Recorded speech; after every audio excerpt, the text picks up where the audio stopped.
So we're getting south of the Tyne now. So now we have South Shields.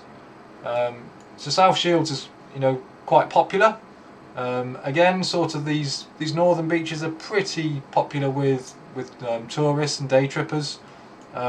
So most of the time when we kite down here, we tend to kite down at this area here, on this beach here. You're out of the way of the fun fairs and all of that kind of stuff. Yeah, this is quite a nice spot. Again, a similar east-northeast facing beach, with similar wind directions that it supports. I don't kite there all that much, mainly because it's quite difficult. I live north of the Tyne, to get out and then come all the way back in again. It takes quite a while to drive round there, even though it isn't all that far away. But some local people ride there quite often.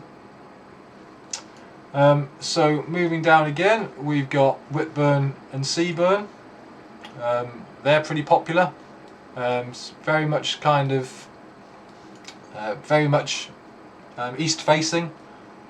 So again, it's a pretty common kind of beach in the northeast. These east facing beaches. I think it's pretty easy to park alongside the promenade here. I tend not to ride there all that much, but it's a good spot, especially if you're local or staying local there. Very good option. I would guess again it gets quite popular in the summer when there's a lot of day trippers and holiday makers there.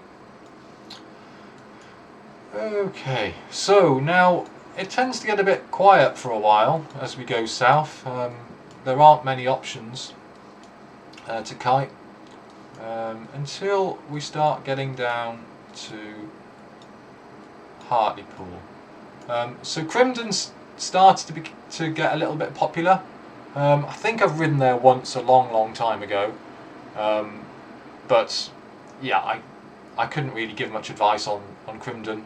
Again, it's very much northeasterly facing, so good for those for northeasterly winds and all of those round through the north and the south around there. The next very popular beach is Chemworks down here. So there is Seaton Carew. You can kite there, but that's it's pretty busy with holiday makers again. So where a lot of people tend to go to is the Chemworks, which is around here. There are two places you can park. You can either park in this car park here, or there's a road down here where there's lots of places to park along. It tends to involve a bit of a trek through the dunes from either location, but Chemworks is a great spot. It's very shallow shelving, and it benefits from a mysterious sea breeze. So basically, if we zoom out here, so quite often in the summer, this area between kind of Hartlepool and along to kind of Saltburn and Mask along here tends to pick up a sea breeze that doesn't actually happen anywhere else up the coast. Quite often in sort of May and June, when the sea temperature is much cooler than the land, you tend to get these sea breezes here. And Chemworks is ideally located, with its facing direction to kind of pick these up. This tends to come through the southeasterly or the south, so yeah, it's quite nice here to catch those breezes. There are a few kind of lagoons around here. There's sandbars out here, and then you get shallow water on the inside, but it is pretty shallow water. So if you're doing tricks, you need to be a little bit careful.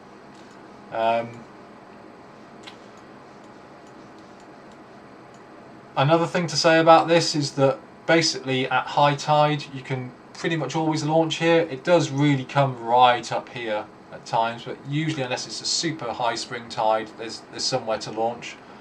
What you do get is this area here actually fills on a greater than 5 metre high tide. So there is some nice flat water on the inside here. There are a few rocks dotted around that you need to be careful of.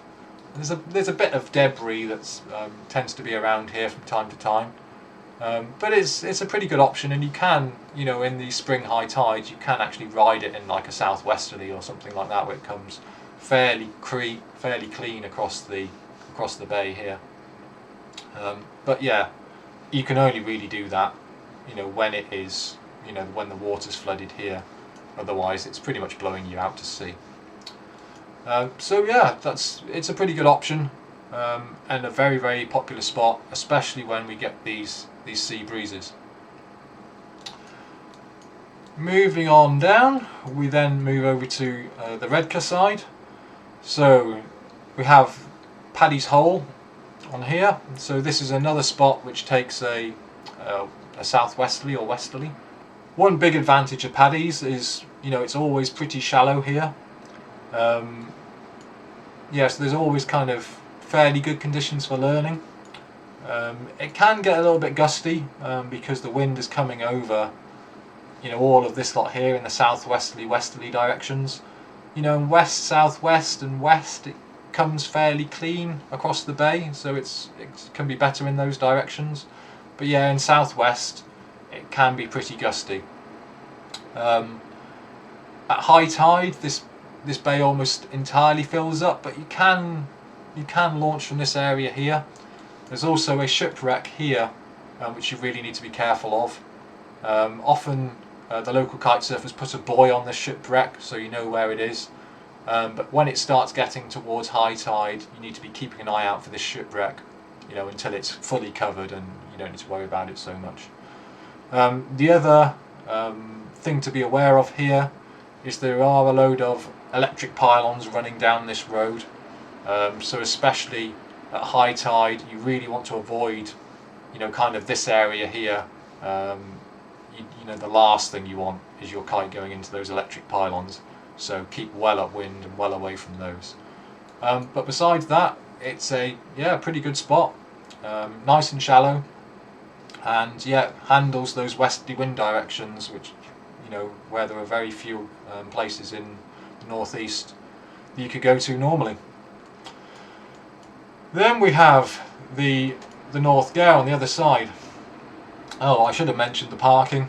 Generally the parking is along here. There's some kind of areas here which you can park up and walk your kit down. The other option is the Gare on this side here. So again, you just drive a little bit further along, tend to park up along here. So this is quite a nice spot. It's sheltered because of this. It's like a mussel bed here. So when you have the northerly swells, you've kind of got a protected bay, and it's generally quite enclosed. You can see there's this mussel bed kind of goes along here as well. So at low tide you kind of have a big lagoon here. It's not entirely free of rocks and things like that. There are some small rocks in here, so you need to be a little bit careful, especially if you're foiling or using a race board with long fins. Your fins or foil can come a cropper on some of these rocks in here. But yeah, it is great, you know, when there's those big winter swells, the wind's coming from the north. There's some quite nice protection offered by these mussel beds, especially at kind of mid-tide. It's quite a good freestyle spot. You get some quite nice waves coming in here. You get the protection offered by this mussel bed here, and you kind of get some nice waves on the interface between the waves and the mussel bed. It's a pretty popular spot, pretty easy to get to as well. You just drive, you know, further along from Paddys, and it's free parking, as is Paddys Hole there. And it covers, you know, a certain range of wind directions with the shape of the bay as it is. But generally, the best direction is these northerly, northeast, where the wind is coming over the top of these mussel beds and it's offering some protection.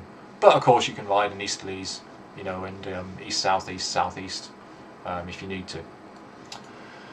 Going further down, and I think this is going to be the last beach that we're going to cover, we have Majuba. So as you can see, there's a very large car park here. They do charge here. I can't remember the exact price. I think it's like 80p for a couple of hours, something like that. But it has been a while since I've been there. There's always a chip van here, should you need some food. And it's fairly close to Redcar town, but it's a bit of a trek. This beach again is pretty popular with the buggy guys.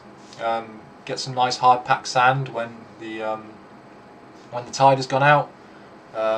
Get nice set waves coming in from the north, especially in the winter. You know, and it covers pretty much anything from west northwest coming down the bay here through to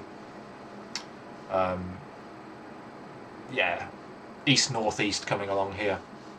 But generally most people ride it in winds around the northeasterly direction as it's coming along here. And it's generally a great winter location. I think that is about it for the guide now. So to summarise, that's it for the guide basically. Anything with east in it, you've got loads and loads of options. There's loads and loads of east facing beaches. Northerly, there's a few good options. Mainly we're talking about Bamborough, Majuba, the Gare, and Boodle works as well. When you start getting round to the west directions, west northwest or northwest, Bamborough still works, and Majuba and Redcar, also Boodle works. When you start getting round to the west directions, you start to struggle. There's only really two options, that being Boodle and Paddys down here. Southwesterly, Boodle's still working and Paddys still work, and south-southwest is a real kind of bogey direction for the northeast. You can ride at Beadnell in a south-southwest, you can ride at Almouth, you can ride at Paddys, but it's never really all that good. I think south-southwest is the only real direction that we can't consistently cope with very well. The other option, of course, is to go over to the west coast, and this guide isn't really about the west coast, but there are some locations over here which are pretty close. Beckford and Silloth and Allenby. A lot of the more southern riders quite often enjoy going over to Barrow, but there's many other options like Blackpool and Morecambe which can be ridden at. And I think that's about it for the guide. Thank you very much.